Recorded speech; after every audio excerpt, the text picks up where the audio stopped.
Above them, a weakened section of a nearby structure gave way, sending a cascade of boulders and debris crashing down. The sound was thunderous, drowning out their shouts as Archie threw the chariot into reverse, but it was too late. The falling debris enveloped the chariot in a storm of dust and rubble. The vehicle shook violently, the reinforced armor groaning under the pressure as boulders and slabs of concrete rained down. When the chaos finally subsided, Archie and Jax were left in stunned silence. Ah! They cried in unison, startled by the sudden outburst. Fuck now, aren't we? Jax fumed, slamming his fist on the dashboard. Don't worry, I've got an idea. Great, I feel so much better now.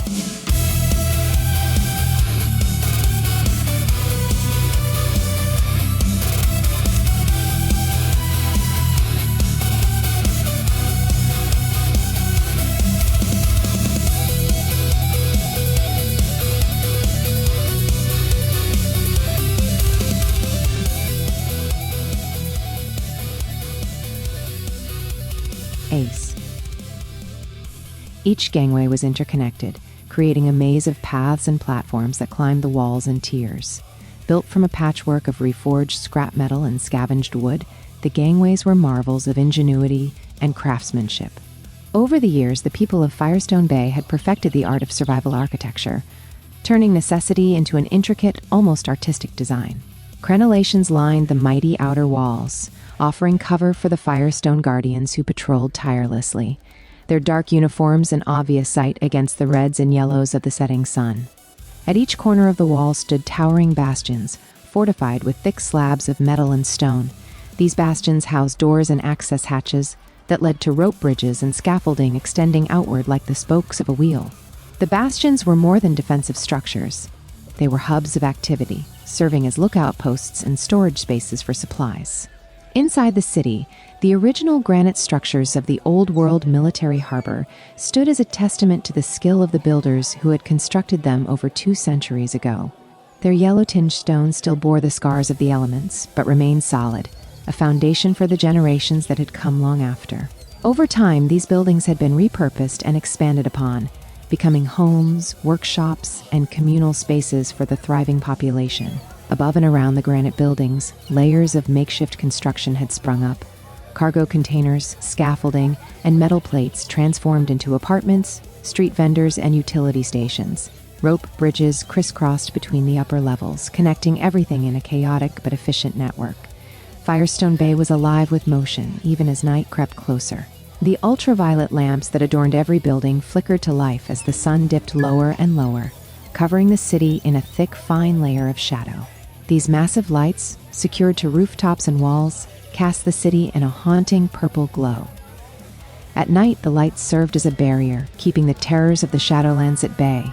Each settlement beyond Firestone Bay became a glowing beacon at dusk, but none shone as brightly as the city itself. Ace stood on the bridge of the bastion, the massive warship docked along the seawall. From this vantage point, he had an unparalleled view of the city and the surrounding landscape. The ship, a relic from the old world, loomed over the harbor like a guardian. Its rusted hull bore the faded designation L-14, a number long since stripped of meaning. The bridge was alive with the hum of machinery and the quiet chatter of guardians monitoring the city's defenses. Thick power lines ran from the ship into the city, feeding the UV lamps and other vital systems. Ace leaned against the reinforced window, his hazel eyes scanning the horizon. Far beyond the seawall and the sprawling farmland of Firestone's outskirts lay the black dunes of the Shadowlands. The terrain was harsh and unyielding, dotted with the skeletal remains of trees and the ruins of old Lexi. The city had once been a bustling metropolis, but now it was a husk, a place where death and danger lurked in every shadow. Ace sighed, his fingers tapping absently against the steel frame of the window. The huge oak gates in the distance were still open, and the last few stragglers were making their way inside. Soon the massive doors would be shut, sealing the city for the night. The guardians stationed there moved with practiced efficiency, their armor glinting faintly in the UV light. But it wasn't the gates that held Ace's attention, it was the horizon. He knew Archie and Jax were out there, somewhere in the ruins of old Lexi, racing against the fading light to return with the power converter. The city's UV fence perimeter had been compromised earlier that morning, leaving Firestone vulnerable.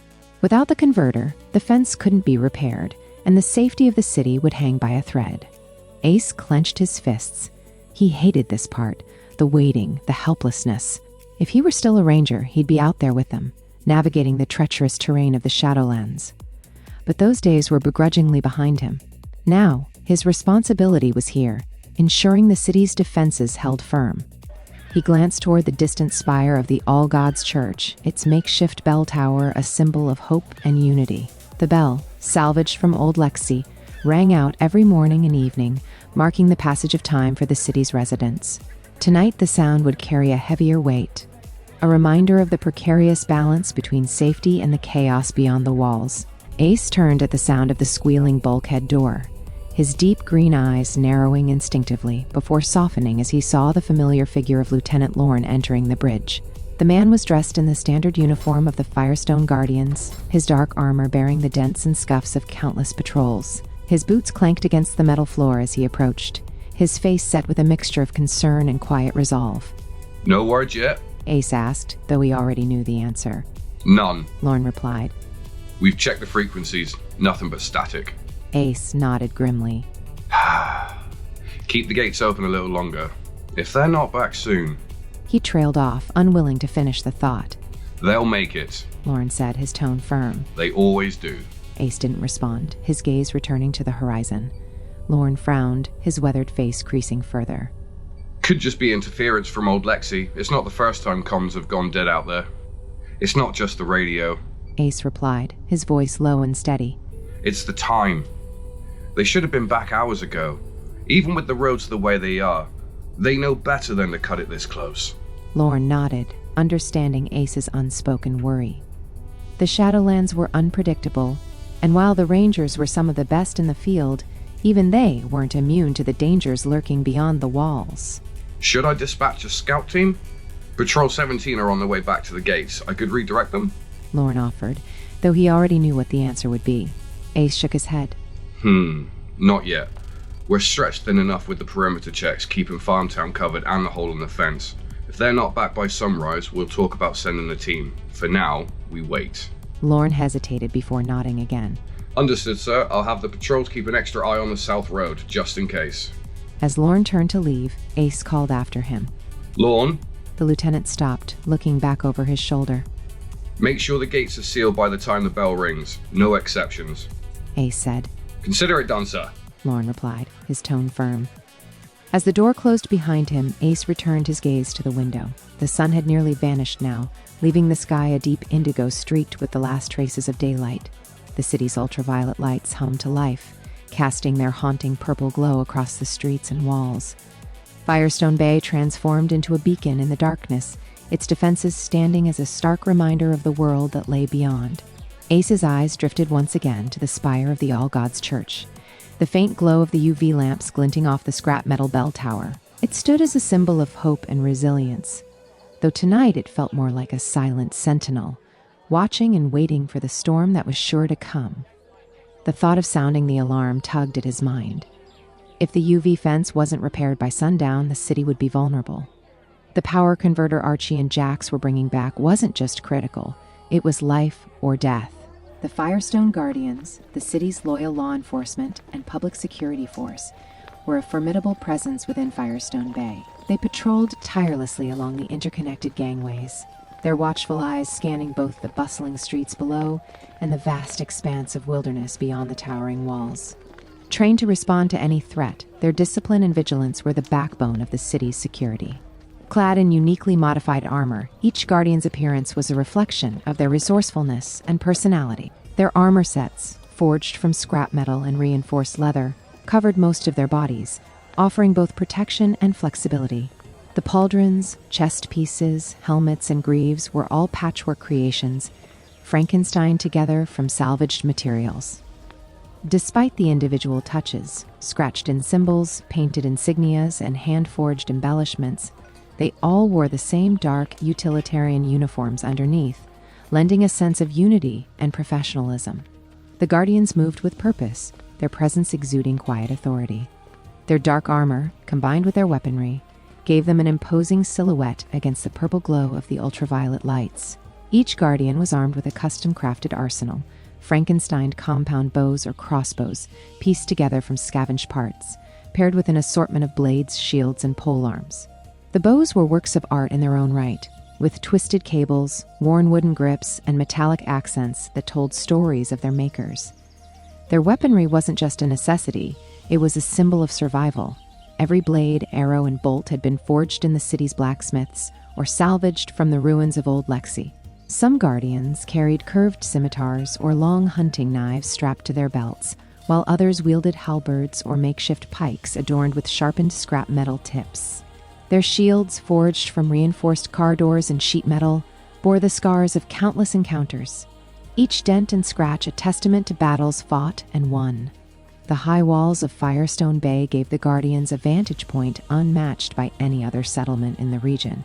From their elevated positions, they could see the entire city below, a tapestry of bustling markets, residential districts, and industrial hubs, and the open lawn that stretched beyond the gates. This lawn, a carefully maintained green expanse, was the city's first line of defense, offering a clear view of any approaching threat. Beyond the lawn lay the conserved forest, a vital resource for Firestone Bay.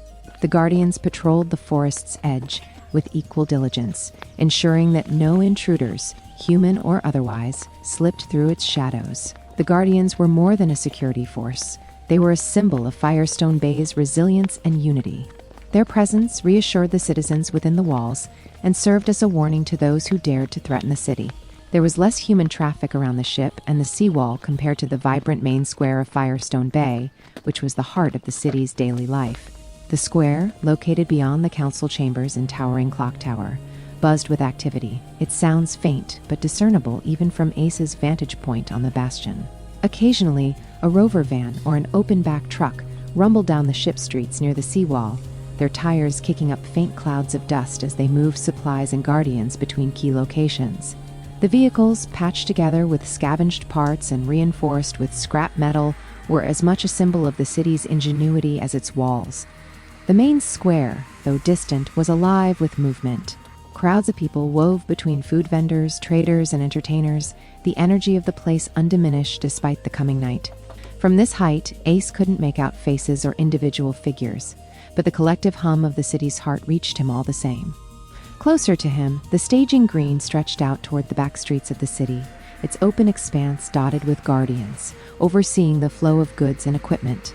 This area served as a vital connection point, bridging the bustling city with its more utilitarian outskirts. On the opposite side of the staging green and loading dock stood the mechanics' auto repair yard, a fortress of functionality enclosed by tall, patchy chain-link fences.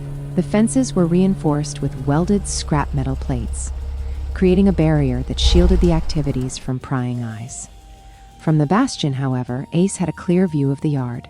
The majority of the Wagon Train, a convoy of heavily armored vehicles crucial to the region's trade and resource routes, was undergoing maintenance there. Mechanics moved between the vehicles, their movements precise and efficient, as they refueled tanks, checked systems, and secured cargo for the long journey southward. Each vehicle in the convoy was a masterpiece of practical engineering, patched together from salvaged parts and modified for survival in the unforgiving Shadowlands. All the key elements of the Wagon Train were present, save for the hauler, the largest and most vital vehicle of convoy. It was simply way too big to pass through the forest or even through the huge oak gates without causing irreparable damage to everything in its path, so the hauler remained outside of Firestone territory. Ace's eyes lingered on the repair yard, the gleam of welding torches casting sporadic sparks into the encroaching dusk. Despite the activity below, a sense of unease gnawed at him. The coming night brought with it more than just darkness. It brought the risks of the Shadowlands closer. Even with the hum of activity in the square and the reassuring sight of the Guardians patrolling the walls, Ace couldn't shake the feeling that the city was holding its breath, waiting for the return of its rangers, and for what the night might strike with. As the commander of the Rangers and the city's chief of operations, Ace had always put the safety and well-being of the people of Firestone Bay above all else. It was a role that demanded constant vigilance, self-sacrifice, and unwavering resolve, qualities Ace possessed in spades. But as the years passed and the city grew calmer, its walls unbreached and its people relatively safe, A restless longing began to gnaw at him. He missed the thrill of the Shadowlands. Ace craved the danger, the unpredictability, and the raw, adrenaline-fueled chaos that came with being a ranger in the field. He had thrived in that environment, where survival depended on quick thinking and even quicker reflexes. Now his days were filled with strategy meetings, operational reports, and the politics of leadership. He was indispensable to Firestone Bay, but there were those within the city who saw him as a relic of a harsher time, a man who belonged in the Wastelands, not behind a desk. Ace was well aware that some within the council and even among the Guardians resented his position. They whispered about his methods, about his lingering ties to the Rangers, and about his reluctance to fully embrace the bureaucratic side of his role. They would jump at the chance to have him removed, to install someone more pliable, more in tune with the ambitions of certain council members. In truth, the idea of stepping down had crossed Ace's mind more than once. It was no secret that he longed for freedom from the constraints of leadership, but a deep sense of obligation held him in place. Firestone Bay needed him, at least for now. Besides, the Rangers already had a new commander, and Ace wasn't the type to take orders well. Despite his position, he held on to pieces of his past, reminders of the life he once led. Ace still wore most of his Ranger uniform every day, though it had been modified to reflect his current role. His scrap metal and leather armor, weathered from years of use, still adorned his chest, layered over a faded black shirt. His combat utility belt remained at his waist, a testament to his readiness for action, though it now carried fewer weapons and tools than it once had.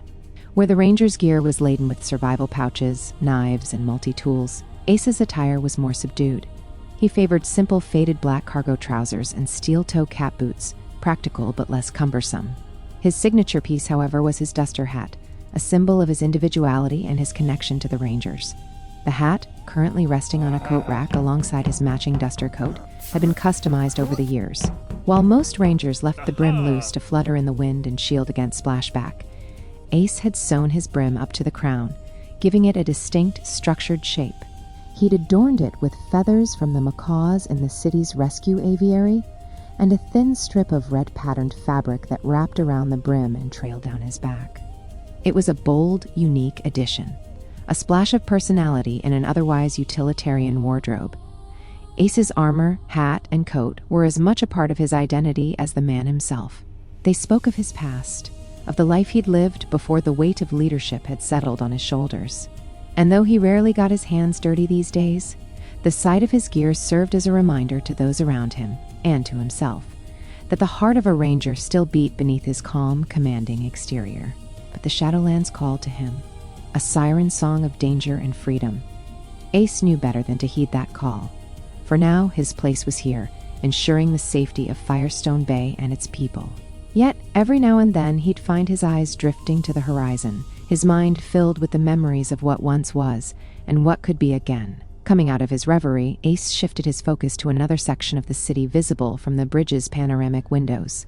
From his vantage point, he could make out the rooftops of the water treatment plant, the blacksmith's forge, and the fishmonger's shop.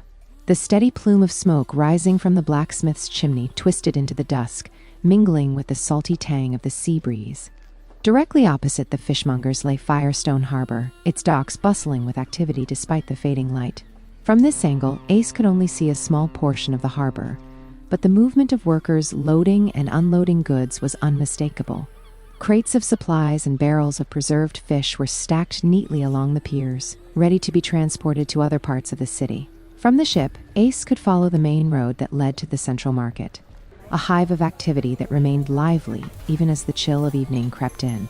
The market was the heartbeat of Firestone Bay, its vibrant energy almost palpable. Food vendors lined the streets, their stalls wafting enticing aromas of grilled meats, baked breads, and simmering stews. Bars and taverns spilled their warm light and laughter into the street, while artists and performers drew small crowds with their crafts and tricks. Street cats prowled between the stalls, their sleek bodies darting in and out of shadows, while a few friendly dogs padded alongside their owners or lounged near the vendors, waiting for scraps. Above, birds nested on the rooftops, their soft chirps and occasional songs blending with the hum of city life. It was as close to normal as the people of Firestone Bay could hope for, and for many residents, this semblance of peace had lasted long enough to push the horrors of the outside world to the back of their minds. But Ace couldn't forget.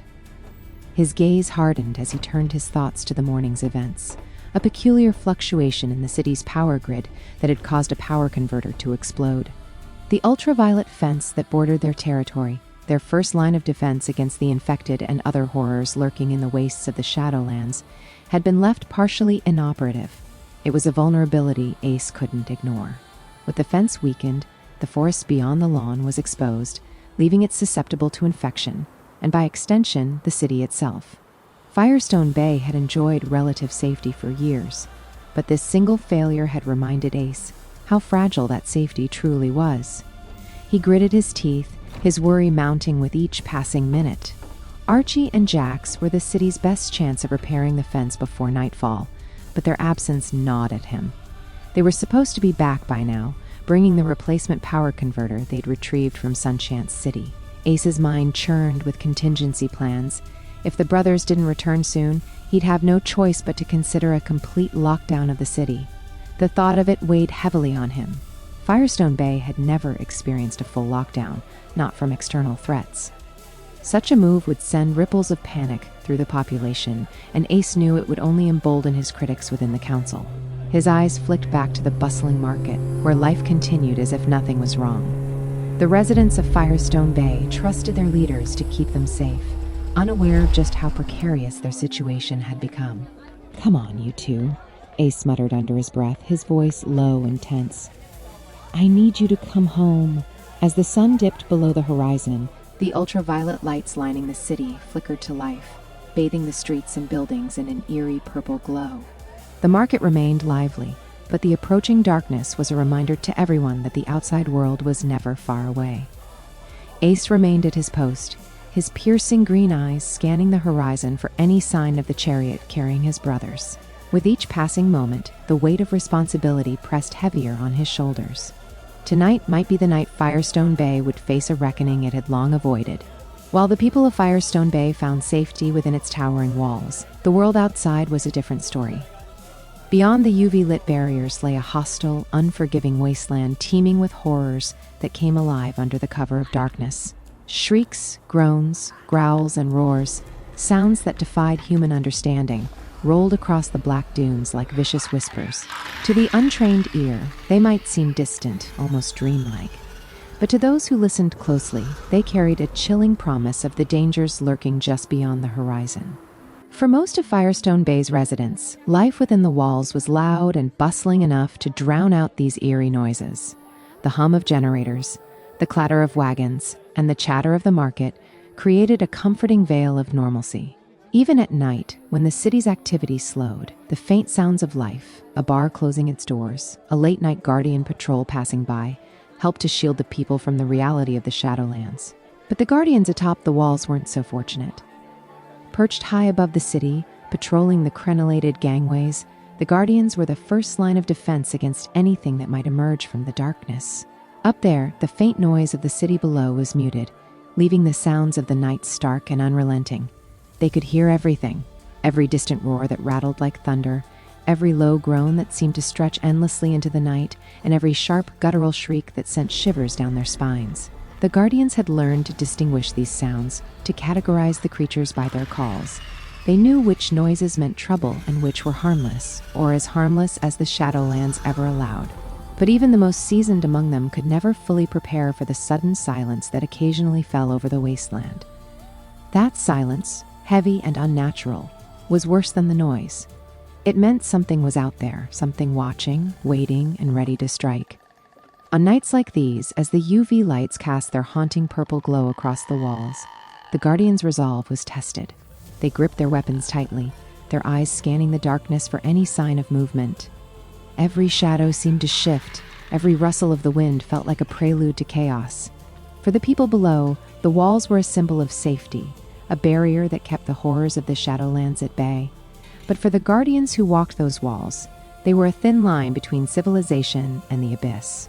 And tonight, as the sun disappeared and the sounds of the night grew louder, that line felt thinner than ever. Though Ace couldn't see it from his vantage point on the bastion, just beyond the gates of Firestone Bay lay Farmtown, a vital lifeline for the city. Stretching across the landscape before the vast green forest, Farmtown was a patchwork of pastoral and arable farms, dotted with large barns, storehouses, and rows of crops that painted the land with swaths of earthy colors. The structures of Farmtown were as resourceful as its people. Large barns and silos constructed from a mix of brick, wood, and reforged scrap metal stood alongside shanty domiciles, huts, and houses, all built with a focus on practicality and survival. Everything bore the mark of resilience. Patches of metal over wooden beams, corrugated roofs reinforced with scavenged steel, and walls weathered by time yet strong enough to endure the harsh elements of the Shadowlands. Spotlight watchtowers rose above the fields, their beams sweeping the terrain in slow, methodical arcs. These towers, interconnected by rope bridges and gangways, were manned by Firestone Guardians. The patrols operated tirelessly, their presence a constant reminder of the connection between Farmtown and the city. Gangways linked the towers directly to Firestone's main walls, creating a physical and strategic bond that allowed Guardians to move between the two areas even after the city gates had closed for the night. Unlike Firestone Bay, Farmtown didn't have the protection of towering walls. Its residents lived and worked in the open, relying on the vigilance of the Guardians and their own ingenuity to keep them safe. The Guardians patrolled the green expanse of lawn, the edge of the forest, and the scattered farms with unwavering dedication. Their presence ensured not only the safety of the residents, but also the security of the city's food supply, a resource as precious as water and power in the Shadowlands. Farmtown's fields were a testament to human determination. Rows of crops stretched toward the horizon, growing a variety of fruits and vegetables that sustained the city. Animals grazed in fenced pastures, their numbers carefully managed to ensure a steady supply of meat, dairy, and wool. Chickens clucked in coops, and pigs snorted in pens, their sounds blending with the rhythmic creak of windmills turning lazily in the breeze. For anything the farms couldn't produce, Firestone Bay relied on its hydroponics bay.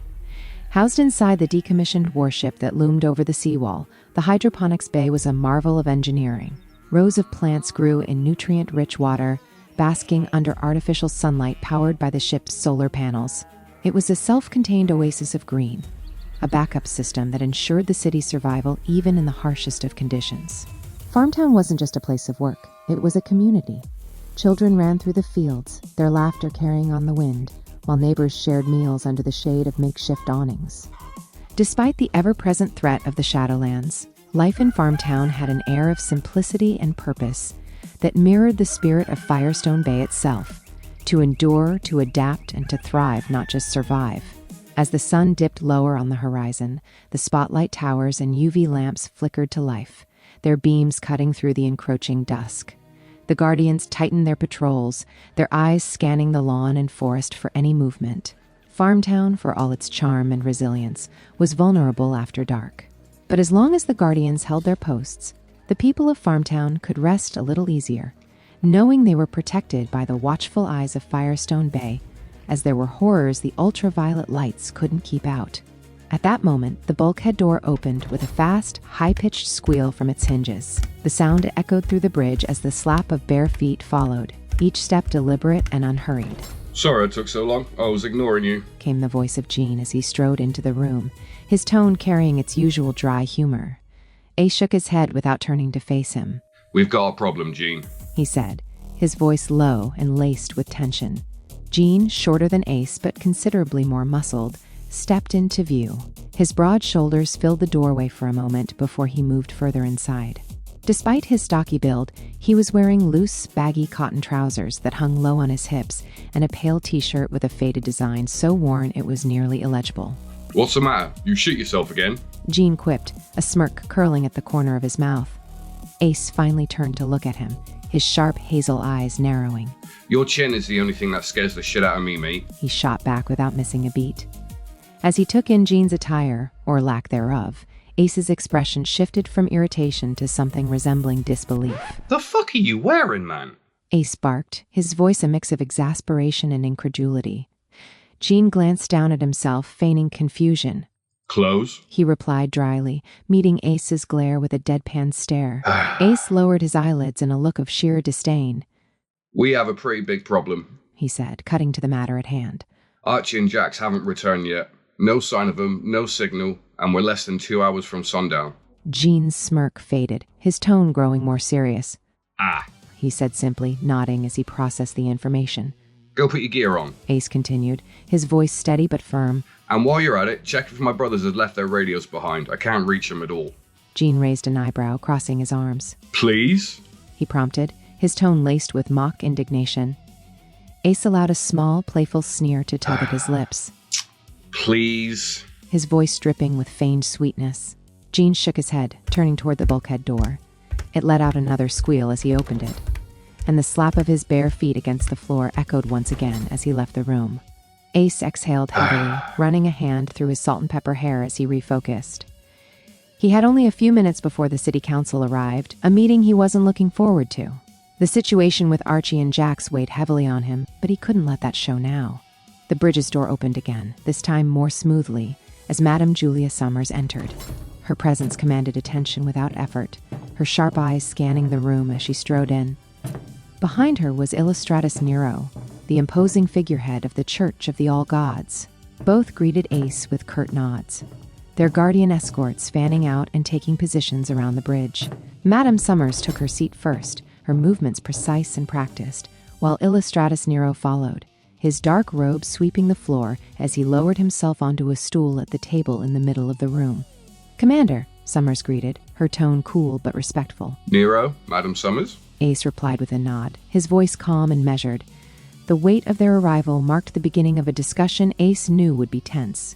The city's future, its safety, and the fate of his brothers all loomed over him like a storm cloud. The bridge was alive with a soft hum of activity, its walls lined with control boards, monitors, and panels that had been reprogrammed and repurposed to suit the needs of Firestone Bay. Originally designed for naval operations, the equipment now served as the nerve center of the city, managing everything from power distribution to security communications. The glowing displays and blinking lights reflected off the reinforced steel walls, casting the room in a cold, bluish glow. Individual stations, spaced methodically around the room, were empty.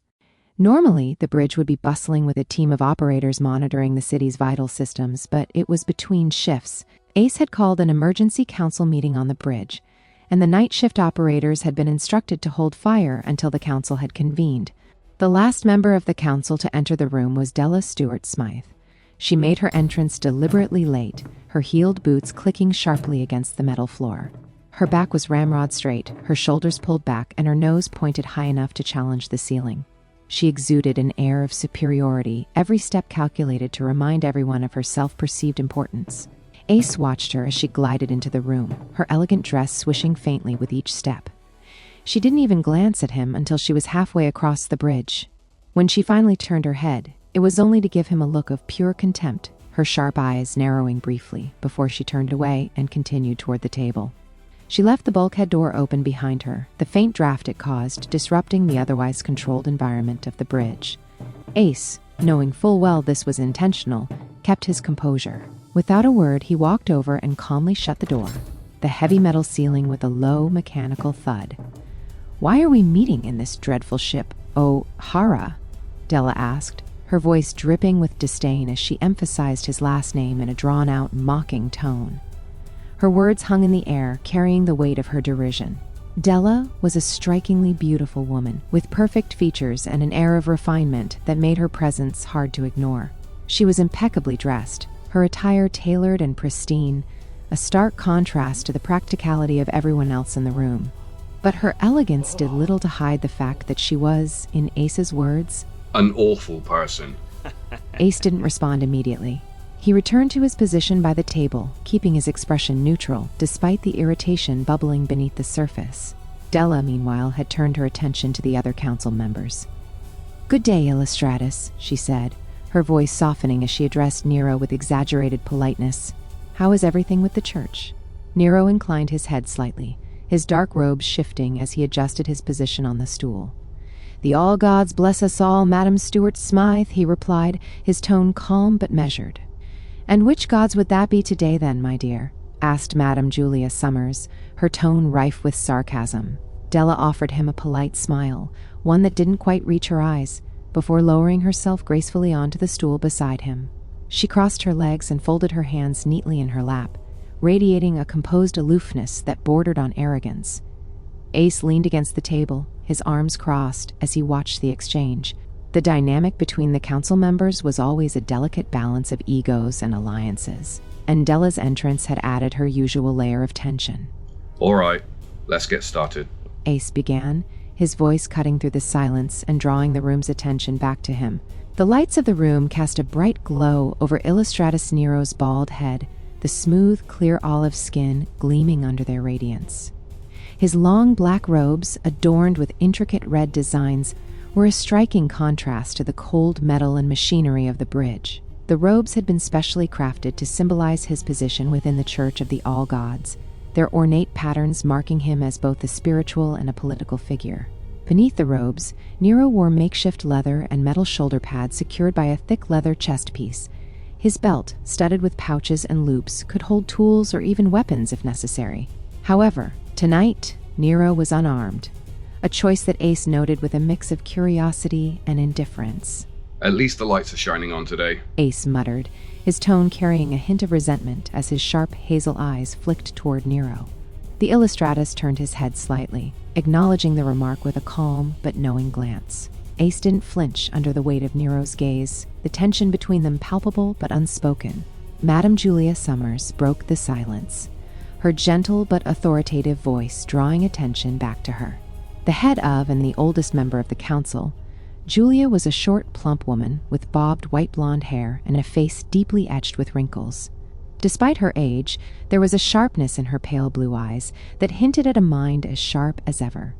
She wore an old-world ensemble, a thick cotton jumper paired with flowy, thin cotton trousers. Both garments were relics from before the fall, meticulously cared for over the years. Julia's presence was warm yet firm, her enunciation crisp and her tone polite but direct. "Yes, dear," Julia began, nodding toward Ace. "I'm afraid I must agree with Miss Stewart-Smythe. Why are we meeting here on this dreadful ship, instead of in the council chambers?" Before Ace could answer, the bulkhead door screeched open once more, and a booming voice filled the room. "Right, what the bloody hell is going on?" exclaimed Dr. Troy Gamble as she waddled confidently into the room. Ace's aunt, Dr. Gamble, was as formidable as she was unfiltered. A plump, middle-aged woman, she moved with a purposeful waddle that seemed to command attention wherever she went. Her long, wavy ginger hair framed her freckled, pale face, and her large, expressive green eyes darted around the room as she took in the scene. Her presence was hard to ignore, and not just because of her loud voice and larger-than-life personality. Dr. Gamble's figure, particularly her ample chest, was often the subject of whispered jokes among the younger guardians, though none dared make such comments within earshot. "I'm in the middle of an inventory," she continued, her freckled face set in a mixture of irritation and curiosity as she approached the central table. "You'd better make this quick, Ace." Good timing, Auntie G. Ace replied, his tone lightening slightly. I was just about to explain. Dr. Gamble snorted, her lips quivering into a wry smile as she pulled out a stool and dropped onto it with a thud. She glanced around the room, nodding briefly to Madame Julia before settling herself next to the elder councilwoman. The table was now nearly full, with Illustratus Nero seated on one side, Della Stewart-Smythe on the other, and Julia and Troy flanking Ace's position at the head of the group. Ace took a moment to scan their faces, his gaze lingering on each one before he straightened and cleared his throat. All right. Ace began, his voice steady but carrying an undercurrent of tension. Here's why we're here. The room fell silent, the weight of his words hanging in the air as he prepared to brief the council on the precarious situation facing Firestone Bay. To answer your question, Mom, because this is time sensitive and I want to keep this off the radio. Ace began, his tone measured but firm. Councillors, we have a situation that requires your immediate attention. The Rangers we sent to Sunshine City to retrieve a replacement for the damaged power converter have yet to return. "I see," responded Madame Julia, her voice calm but tinged with concern. This is troubling news, said Illustratus Nero, his deep voice resonating in the room. He lifted his right hand, extending his thumb, index, and middle fingers in a gesture of silent prayer. Touching his fingertips to the center of his forehead, followed by the tip of his thumb, he then raised his hand to the sky in a salute to the all gods. Dr. Gamble sighed audibly, her freckled face contorted in a mix of irritation and worry. She pulled a slightly battered packet of cigarettes from her coat pocket, tapped one out, and lit it with a practiced flick of her lighter. The sharp scent of tobacco filled the air as she exhaled, saying nothing but clearly broadcasting her displeasure with the situation. "And what incompetent idiots did you send out to do this oh-so-important task, O'Hara?" Della Stewart-Smythe interjected, her words cutting like glass. Ace frowned, tilting his head slightly as he fixed Della with a cold, steady gaze. Firstly, I would appreciate it if you show a little bit more respect for my rangers who put their lives on the line for the city every day. And secondly, that's not really important right now, he replied, his voice tight with restrained irritation. Della's lips curved into a smug smile, her tone dripping with condescension. "They're not your rangers anymore, O'Hara." The word struck like a whip, but Ace didn't let it show. His jaw tightened slightly, and he accidentally let a faint smirk tug at the corner of his mouth, though not from amusement.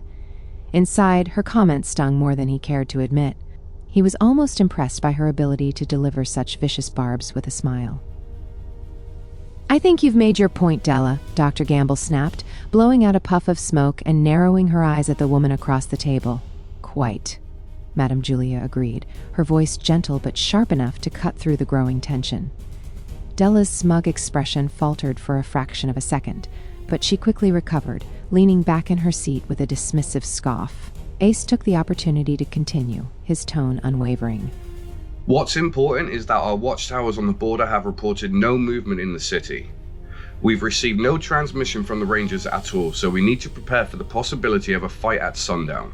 Della leaned forward, her eyes narrowing as she pinned Ace with her glare. "It was your brothers again, wasn't it?" Ace didn't respond, his expression carefully neutral. "I thought so," Della snapped, sitting back with a dramatic sigh. "Another fine decision you've made there." The silence that followed was thick with tension, broken only by the faint hum of the equipment lining the walls. Dr. Gamble stared at Della, her scowl deepening as she exhaled another plume of smoke through her nose, her disdain practically radiating from her. "Well, be that as it may, Miss Stewart-Smythe, this doesn't answer the question of what we are going to do," interrupted Madame Julia, her voice calm but insistent. Ace straightened, addressing the group with steady resolve. "Well, ma'am, I would suggest sending the Rangers to hold off any skids that try to take advantage of the situation.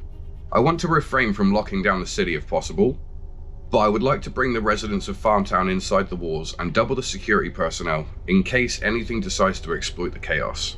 Della scoffed audibly, crossing her arms as she gave Ace a disdainful look. "So, more reckless plans with minimal foresight? Why am I not surprised?" Dr. Gamble bristled at Della's tone, her freckled face flushing with irritation. "Do you ever have anything useful to add, or is snide commentary your only contribution?"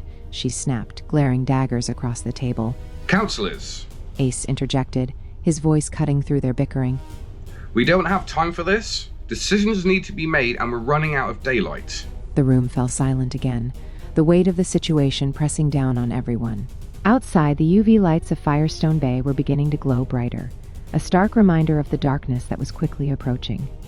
"What about the animals?"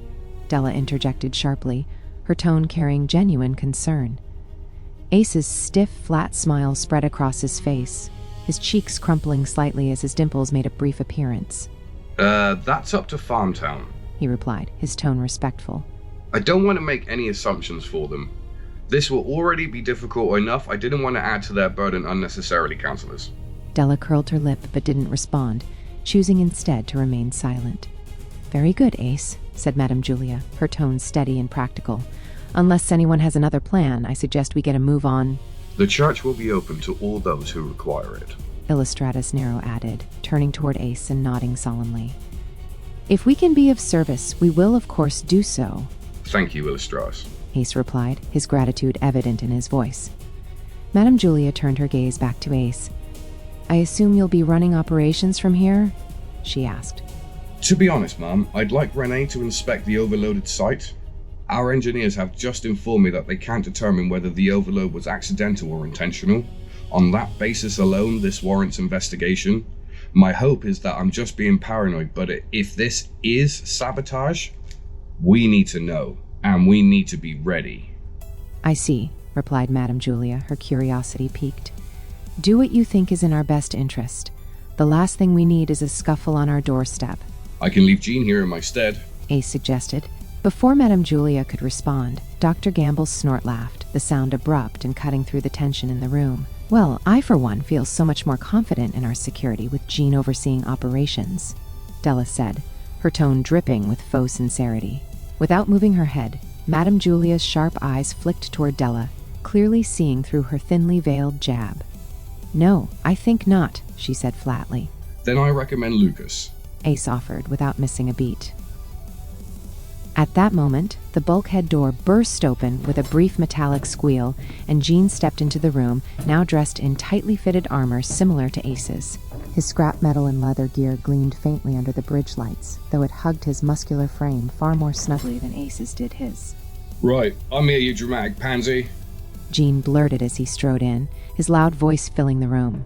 He came to a stop, noticing the city council members gathered around the central table. Oh, if I knew we had company, I would have underdressed. Dr. Gamble let out an amused snort, shaking her head. Madame Julia suppressed a small smile, her face remaining calm and composed. Jeen, Ace said, sighing heavily. This is serious. I'm serious, Jeen quipped, adjusting the straps of his chest piece as he flashed a toothy grin. Just gas Della, she's my biggest fan. Della rolled her eyes, her lips tightening in irritation. Let's focus, shall we? Ace interjected firmly, steering the conversation back on track. We've got a lot to do and not much time to do it. The room quieted as the gravity of the situation settled over them once more. Jeen, despite his usual antics, straightened slightly, his playful demeanor giving way to a readiness for the tasks ahead. Madame Julia, may I accompany you? Inquired the Illustratus, his tone measured and polite. Yes, of course, dear, responded Madame Julia with a gentle nod. She turned her attention back to Ace. Very well, Ace. The plan is authorized. Make it so, and may we have some luck on our side. With Madame Julia's words, the meeting was adjourned, and the counselor began preparing to leave the bridge. Another fine mess your family has gotten us into, Della muttered, as she passed Ace on her way out. Her tone was dripping with derision, but her lips curled into a false smile as she turned her attention to Jeen. Hello, Jeen. Good to see you, darling. It's always good to see me, Jeen replied without missing a beat, pointing both index fingers at her, clicking his teeth, and adding a playful wink for good measure. Mind your step as you exit the ship. Don't fall, Ace called after Della, his voice laced with mock politeness. Dr. Gamble, who was making her way toward the door, leaned closer to Ace and muttered under her breath, I fucking ate that bitch. Ace stifled a laugh. I love you, Auntie G, he said with a grin. Dr. Gamble smirked and leaned in to plant a quick kiss on Ace's cheek as she waddled past him, her cigarette still dangling between her fingers. At the door, Illustratus Nero stepped aside with a graceful movement, his hands clasped neatly behind his back, allowing Madame Julia to pass. He inclined his head respectfully toward her. Good luck, gentlemen, and Godspeed, said Madame Julia, pausing briefly to give Ace and Jeen a reassuring look before exiting the room. As she left, Illustratus Nero turned and nodded to both Ace and Jeen, his expression as composed as ever, before following Madame Julia out. I'll pop over later, Illustratus, Jeen called after him with a cheeky wink. Always like watching you in action. Illustratus Nero didn't respond or even acknowledge the comment. Instead, he silently closed the bulkhead door behind him, the metallic clang echoing through the bridge. Ace chuckled, shaking his head. One day he's gonna floor you, bro. And what a beautiful day that'll be, Jeen replied, grinning as his imagination ran wild. I'll have that big shiny dome all to myself. Ace smirked at his friend's antics, but quickly sobered as Jeen reached into a pouch on his belt and held up a pair of radios. Oh, they forgot their radios, by the way, Jeen said, his grin turning sly. Figures. Ace replied, rubbing his temples in mock defeat. Just another thing to clean up. They shared a knowing look, a blend of frustration and camaraderie that spoke volumes about the challenges ahead. The moment was short-lived as Ace straightened, his expression hardening. The time for banter was over. There was work to be done.